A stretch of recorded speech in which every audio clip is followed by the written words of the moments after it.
Sekarang mau langsung aja ke wawancara di pertanyaan pertama. Pertanyaan pertama, apa alasan kamu milih di Malaysia atau nggak pindah dari Indonesia ke Malaysia?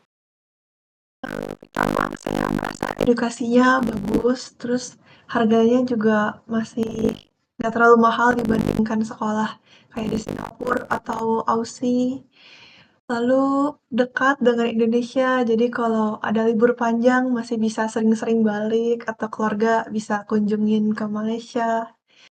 Terus nggak ada culture shock juga, orang-orangnya ramah, ya begitu. Berarti mirip-mirip aja tuh sama di Indonesia ya? Iya, Oh gitu, oke. Kita lanjut ke pertanyaan kedua. Sebelum berangkat ke Malaysia, kira-kira kamu ada ekspektasi apa nggak sih hidup di sana bakal seperti apa? Dan saat kamu udah sampai di Malaysia dan kamu tinggal di Malaysia sekarang, kira-kira ekspektasi itu atau enggak kayak, oh beda gitu loh. Gimana? ekspektasi sih nggak terlalu besar ya, cuma saya lihat kalau dari misalnya vlog atau YouTube orang gitu, Malaysia kelihatannya bersih, bagus. Jadi ya untungnya ternyata di sini memang bersih, sudah modern gitulah. Bersih maksudnya apa nih? Apa sama Indonesia? Indonesia kotor. Enggak, kalau dengan Samarinda, kalau di Samarinda kan nggak ada tempat untuk pejalan kaki, jadi kita kepanasan atau kena mobilnya itu langsung kena dari jalanan. Kalau di sini biasa mereka ada jalanan khusus untuk pejalan kaki atau transportasi umumnya gitu. Nggak kena macet karena ada kayak di bagian atasnya meskipun itu bus. Kayak tol khusus transportasi gitu. Bagus, bagus, bagus. Ya Indonesia kayaknya ada wacana juga sebenarnya di bawah tanah, cuma kayaknya nggak jadi deh. Oke, kita next ke pengalaman kamu mengenai budaya di sana. Pertanyaan pertama, apakah yang kamu rasain perbedaan budaya antara Indonesia dan Malaysia? Ada nggak sih perbedaan kamu selama tinggal di Indonesia? Kamu kayak dari lahir di Indonesia kan? Baru ke Malaysia. Ada nggak sih perbedaan yang paling terasa di dalam kehidupan kamu kayak, ih beda banget dari Indonesia deh. Ada nggak budayanya? Kalau secara budaya sih enggak, cuma mungkin orang-orangnya, warga sana ada tiga, tiga ras, kalau bisa dibilang. Ada Melayu, India, sama Chinese.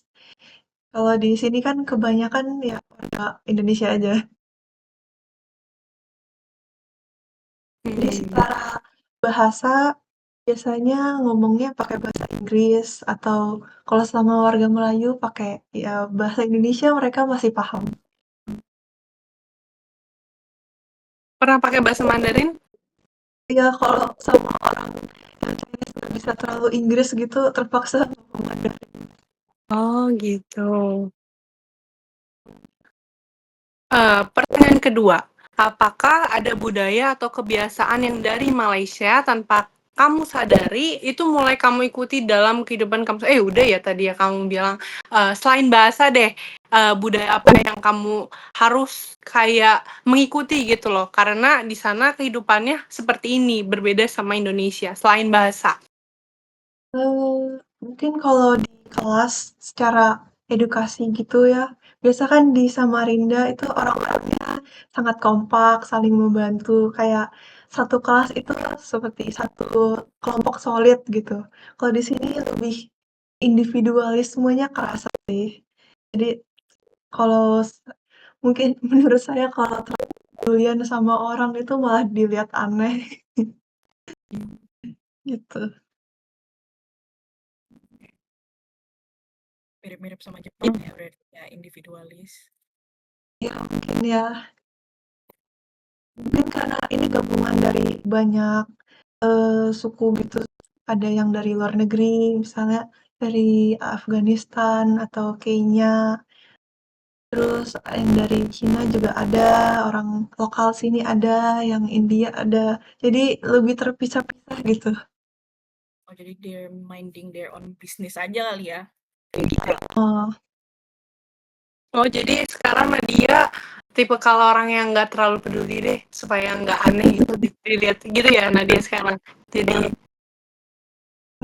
mungkin dibilang nggak pedulian juga enggak, tapi ya minding eh, my own business aja atau sama teman yang betul-betul dekat aja baru kayak care. Misalnya dia nggak datang kelas, dia kemana sih? Kalau dulu kan kayak kita bisa nanyain teman kenapa nggak datang. Kalau sekarang itu cuma teman yang beneran dekat aja kita tanya. oh gitu. Biar nggak kerasa aneh banget gitu ya, kalau misalnya padahal baru teman biasa, tapi udah kayak ditanya-tanyain gitu. Iya, Oke, next pertanyaannya. Pernah nggak sih kamu ditegur atau enggak diingetin sama warga lokal gara-gara kamu tuh ngelakuin satu hal yang kamu rasa ini tuh biasa aja gitu loh di Indonesia. Tapi ternyata waktu di sana ini nggak bener, ini nggak seharusnya gitu. Pernah nggak? Atau nggak pernah? mungkin bukan signifikan, tapi ada pernah. Jadi pas itu saya lagi terburu-buru, kayak hampir telat datang kelas, jadi jalannya cepet. Terus kan ada jalanan yang harus diseberangin. Di sini tuh mobilnya laju-laju meskipun jalanannya kecil. Jadi saya pikir sebagai penyeberang kan kalau mobil masih jauh, dia lihat orang nyebrang, harusnya dia mau melan kan. Di sini enggak, di sini dia kayak nintin saya. Kalau misalnya di Samarinda gitu, kita jalanan lebar aja, kalau mau nyebrang itu pasti dikasih jalan sama mobil, motor. Di sini nggak mau ngalah. Oh gitu. Terlalu dualisme ya di sana ya. Nggak tahu ya, aturannya begitu. Kalau penyeberang yang harus lebih hati-hati. Gitu. Oke. Oke, next pertanyaannya. Gimana cara kamu mempertahankan identitas budaya kamu sebagai warga negara Indonesia selama kamu tinggal di Malaysia? Ada misalnya melalui makanan, bahasa tetap pakai bahasa Indonesia ya, tradisi atau enggak komunitas sesama WNI? Atau enggak kamu keikut arus aja gitu di Malaysia? Komunitas ada, di kampus saya ada komunitas khusus orang Indonesianya, kadang ada acara ngumpul bareng, ngobrol, makan gitu. Terus kalau makanan, saya rasa makanan warga lokal Malaysia itu sangat mirip dengan Indonesia. Bahkan juga saya suka pergi ke warung-warung atau restoran makanan Indonesia gitu, ayam geprek, ayam penyet, atau bakso gitu. Di sini masih banyak orang Indonesia asli yang buka di Malaysia. Laku nggak di situ Nadia? Iya, aku ingat seleranya sama kayaknya. Bumbu masakannya sama. Oke.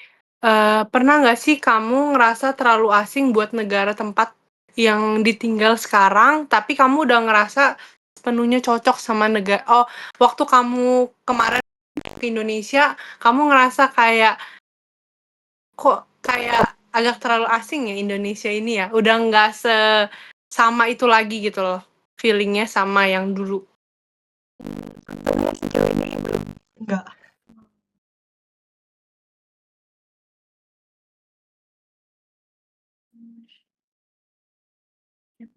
enggak ada. Masih masih lebih senang dengan Indonesia. Halo. Dengar, dengar. Sebelumnya halo Kak Nadia, perkenalkan aku Zahra. Nah, aku mau tanya, apakah lingkungan atau teman-teman Kakak di Malaysia itu tuh pernah ngikutin atau tertarik dengan budaya yang Kakak bawa nggak sih? Kayak budaya Indonesianya gitu. Saya rasa kalau secara budaya masih sama, jadi nggak ada eh, mempengaruhi seperti bagaimana gitu yang sampai kelihatan. Jadi belum ada. Belum ada. Belum ada. Terus, pernah nggak sih Kakak tuh kayak diperlakukannya tuh kayak beda gitu dibandingin sama warga lokal di Malaysia. Terus kalau misalkan pernah tuh, gimana sih perlakuannya yang pernah terjadi gitu, secara verbal atau non verbal? Sejauh ini tidak ada. Mungkin mereka sudah terbiasa hidup berdampingan dengan orang India sama Chinese-nya, jadi sudah, terbuka gitu, nggak ada perlakuan yang beda. Jadi dia udah terbiasa gitu ya, Kak, sama orang yang berbeda gitu? Saya rasa gitu. Oke, itu aja sih, Kak, dari aku. Makasih. Oke, sama-sama. Halo, suara aku masuk nggak ya, Kak? Kalau ada Perkenalkan nama aku Nazla, biasanya dipanggil Mimi kalau di kampus. Jadi aku mau nanya nih, di sana itu lebih sering main sama sesama orang Indonesia kah, atau malah lebih sering baur total sama warga lokal Malaysia? Kalau sering berbaur sama warga lokal Malaysia, kira-kira kenapa ya? kalau sejauh ini masih sama orang Indonesia. Jadi di kelas itu untungnya banyak orang Indonesianya, jadi kami bergaul dengan dekatnya sama Indonesia aja. Terus, setelah menjalani kehidupan yang di 2 negara gini, gimana Kakak itu mendefinisikan identitas diri Kakak sekarang? Apakah merasa lebih ke Indonesia kah atau lebih ke Malaysia? Tentunya masih lebih Indonesia. Wah, oke, itu aja dari aku ya, Kak. Makasih. Sama-sama.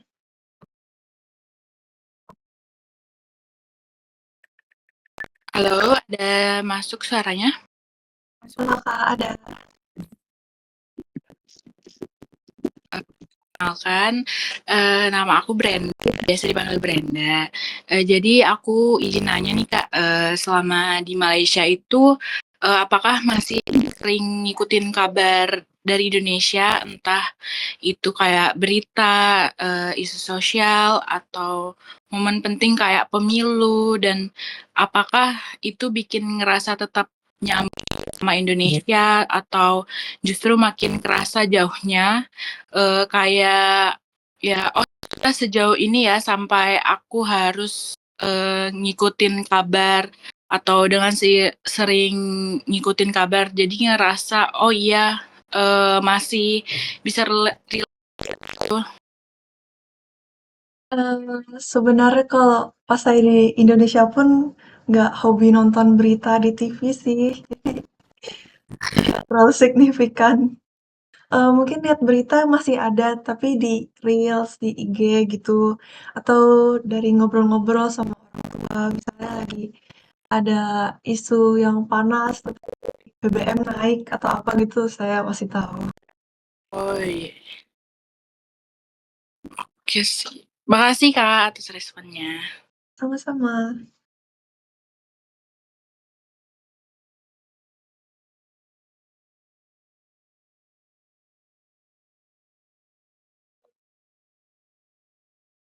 Halo, suara aku kedengaran nggak? Halo Kak, iya kedengaran. Aku Salma, kenalin. Aku tuh mau nanya, pernah nggak kayak gitu Dinda karena dia tuh ngerasa FOMO atau malah ngerasa asing pas lihat tren atau isu yang lagi ramai di Indonesia di medsos? Hmm, kalau sebenarnya dari dulu saya juga nggak terlalu mengikuti tren sih, dan sampai sekarang pun kayaknya kalau lihat-lihat tren atau tren di Indonesia masih saya ikutin dari Instagram, TikTok gitu. Jadi nggak ada perbedaan yang signifikan. Atau enggak kalau misalnya tren Indonesia sama Malaysia itu sama nggak atau beda? Atau Tren itu maksudnya kayak apa ya, kayak joget di TikTok gitu Kak? gitu-gitu? Atau Oh, dance?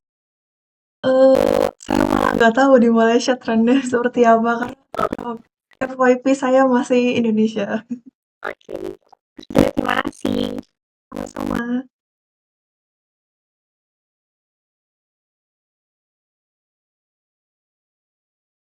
ngomong-ngomong kalau tren pun di sini, warga negara Malaysianya juga ngedengerin lagu jedok-jedok Indonesia loh. Oh iya. Berarti kayak di Malaysia tuh trennya dari Indo gitu ya? Beberapa mungkin bukan ngetren tapi mereka tahu apa yang lagi, eee, ya lagi trending di Indonesia, heeh. Ada juga yang bikin konten yang kayak jedak-jeduk itu ya, Kak? Tahu nggak sih yang template di CapCut itu? Oh tahu, cuma masalahnya nggak ada lewat VP Malaysia sih saya, jadi nggak tahu. Tapi kalau lagu diputar atau misalnya dosen saya bercandaan karena tahu kami orang Indonesia, dia nyanyiin gitu. Tapi kan memang orang Malaysia tuh memang suka lagu-lagu Indonesia juga ya, kebanyakan.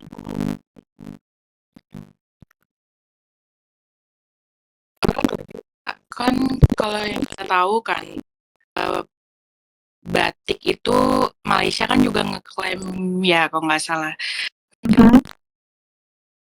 Pernah nggak Kakak lihat kalau orang Malaysia tuh, kalau kita kan di Indonesia hari Kamis tuh biasanya pakai batik ya. Kalau di Malaysia tuh ada nggak hari-hari tertentu yang mereka tuh pakai baju batik mungkin? Saya rasa nggak ada harus hari apa pakai batik. Tapi batiknya sendiri ada saya lihat dipakai untuk orang-orang kerja gitu lebih populer daripada murid-murid. Sama aja berarti ya kayak di Samarinda juga kita kan kalau PNS kan orang kantorannya pakai batik gitu. Ya, mhm. Kurang lebih kayak gitu ya berarti Kak. Kalau, saya nggak pernah lihat PNS di sini sih, mungkin karena kotanya nggak di sananya. Cuma PNS itu apa ya, warga yang kerja di kantor untuk negara kah? Maaf, Oh, iya, iya betul. mhm. Kalau kantor orang kantoran biasa ada juga yang pakai.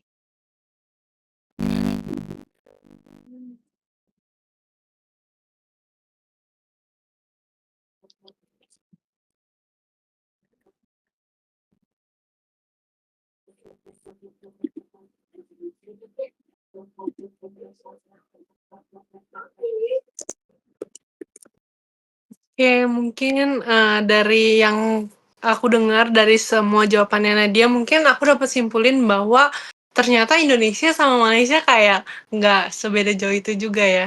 Jadi kayak bisa bisa dibilang Nadia tinggal di Malaysia, tapi pergaulan teman-temannya, terus makanannya, terus bahasanya juga tetap masih bisa pakai bahasa Indonesia. Dan juga nggak ada pengaruh signifikan ya, atau mungkin karena belum lama aja kali ya tinggal di Malaysia ya.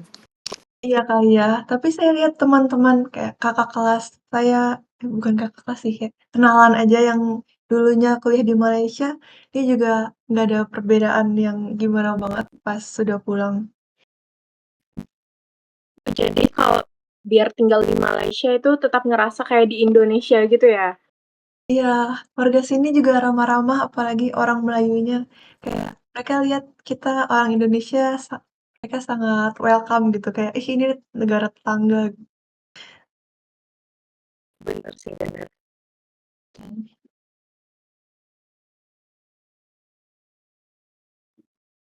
Ada pertanyaan lagi Kak, guys? Cukup sih. Iya, udah cukup. Cukup sih kayaknya. Iya. Ya itu mungkin ini aja yang kita tanyain ke Nadia. Thank you banget udah kasih kita insight baru, terus juga bantuin kita ngajain tugas wawancara. Thank you ya Nadia.